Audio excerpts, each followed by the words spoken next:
very heavy showers expected in Mumbai till this afternoon. A red alert warning has been sounded off, and which is why schools and colleges have been shut down in Mumbai today. Now, when we take into account the kind of rainfall that we're expecting, very heavy showers in the last 24 hours alone, over 90 millimeters of rainfall has been recorded.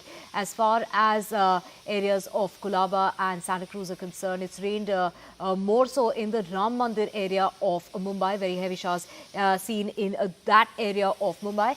Also, let's get you a sense of the situation in Telangana, where more than 30 stations have reported extremely heavy rain, and the incessant rain in Telangana has claimed one life. A woman was swept away while crossing a flooded area in Telangana. She is still missing. A video from the spot showed a group of women trying to cross the raging waters when the woman was dragged away by the strong current. Now, also very heavy showers are expected in the state. A red alert warning has been sounded off for Telangana. When we take into account the kind of rainfall that we're expecting could be in triple digits. Also, when we talk about Delhi, it's been the wettest July in the second wettest July in the month of July as far as the last 15 years are concerned. The last time we saw more than 500 millimeters of rainfall was in 2021. This time around, it's close to 370 millimeters, and we still have a few days to go with very heavy showers expected. To get more details on this, we have Mahesh Palawat of SkyMed joining us. We also have Ronak Sutaria, founder and Respire Living Sciences Private Limited. Thank you so much for joining us today. My first question to Mahesh Palawat: when we talk about whether it's Himachal Pradesh, whether it's Uttarakhand, whether it's Delhi, the kind of rainfall that we're expecting over the next 2 to 3 days is quite alarming, especially in areas of Telangana and Mumbai.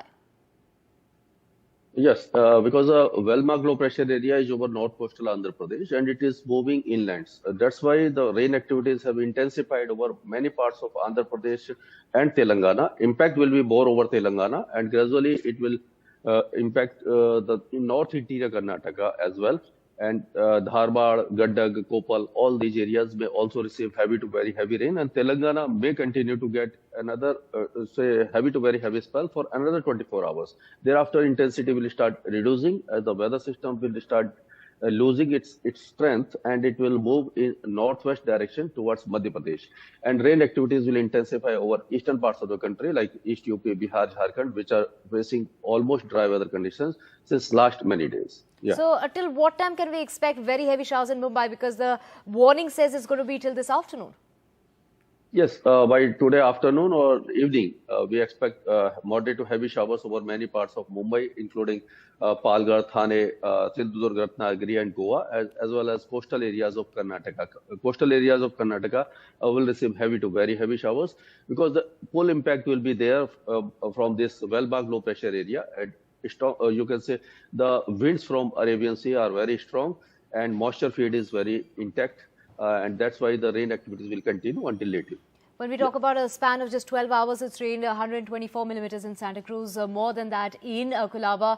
As far as Baikula area is concerned, 100 millimeters there, and almost 140 millimeters in the Ram Mandir area. Mumbai registered its wettest July ever on Wednesday. As far as the record is concerned, it's crossed the 1,557 millimeters mark for the very first time. The previous record was set in 2020 when it rained more than 1,500 millimeters, and that record has been broken with more showers coming about. So we can expect the highest rainfall ever as far as Mumbai is concerned.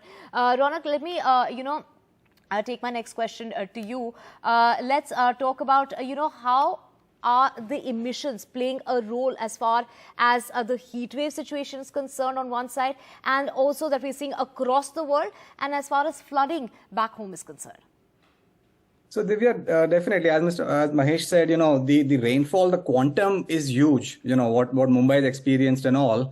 And, the direct link can be seen to the low pressure areas that he mentioned, low pressure conditions. But, in reality, the climate is playing out on a much larger scale. And, if you look at some of these conditions, what Europe is experiencing close to 50 degrees centigrade, which is unparalleled, and the report which is out 2 days ago has said that July actually has been the hottest July ever in the last 10,000 years. These are, while, news reports and isolated, we can look at them, but fundamentally, at the core, what we are putting in our air, what we are putting in our climate is actually coming out in an extreme conditions, be it rains, in our region, be it heat waves, which are going on in parallel. Frankly, I'll tell you, the food and water, when we see it adulterated, we get alarmed. We are not going to drink water which is colored. We are not going to eat food which looks dirty. But the air, what is happening is, there is so much CO2, there is so much methane going in. I'll just take a minute to explain, the methane emissions, which we've been tracking now for a year and a half. Methane as a emission source, is about 25 times causes more warming in the climate than CO2. It stays for a shorter period for about 10 to 12 years. But the level of warming that it is causing is unprecedented. And frankly, there are hardly any conversations going on. I mean, there are pockets in the country where they're tracking methane emissions, CO2 emissions, but not enough is being done to control emissions at source. In winter, we talk about pollution. The haze takes over Delhi and air pollution becomes a topic. But be it PM 2.5, be it the global warming, they're very, very closely connected. And not enough is being done at all. In the West, we are seeing conversations of different emissions being had at the White House. Just yesterday, I was watching a methane emissions Senate hearing. And in India, I think these are very, very remote conversations. We don't have it right now in our mainstream. The results we are seeing, the floods that we are watching, frankly, the seas are rising, and water is not draining. So tomorrow, if you see your roads flooded, Delhi saw the flooding, Mumbai is watching the flooding in the last 2 days. The water is not draining out, and the seas are going to push the water back into our cities.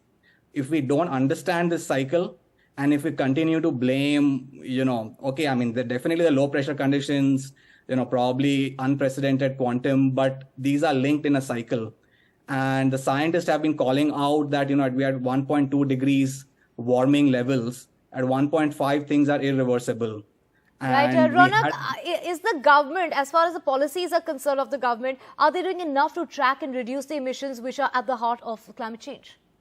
There is, in pockets when it comes to, EV policies, there is some amounts, but the real tough ones, be it our power plant emissions, be it, methane emissions from other sources. Of course, the troubling one is agricultural also has a significant role to play. The cattle emissions are tough ones for us to tackle. But, there are things happening globally.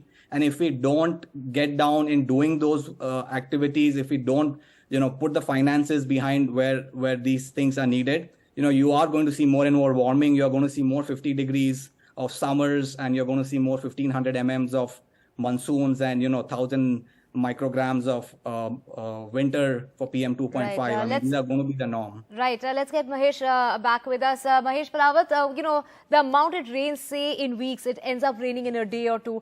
Take us through this wet spell that we're seeing now. How much the kind of rainfall that we're expecting, because moderate rainfall here in Delhi as well. We saw that Noida was flooded up until yesterday. Are we, do we need to be warned as far as a flood situation, as far as the Delhi NCR region is concerned? See, Divya, now the rain activities will be moderate and patchy in nature, because we do not expect that continuous downpour will be there over northwest India, particularly Punjab, Haryana, Delhi, West UP, and eastern parts of Rajasthan. But on and off range will continue for another 2 to 3 days, and thereafter intensity will go down, but weather will not go completely dry. And the rain activities will also intensify over Himachal and Uttarakhand for at least next 24 to 48 hours, leading to mudslide, landslide over those areas. And gradually the rain belt will shift towards eastern parts of the country, which are facing dry weather conditions this last many days. The low pressure area will also take recurve to northeast direction, leading to intense weather activities for at least next 1 week over from July 29 onward over eastern parts of Uttar Pradesh, Bihar, Jharkhand, West Bengal, and northeast India. Right. Thank you so much, Mahesh Palawat and Ronak Susaria, for joining us on the broadcast.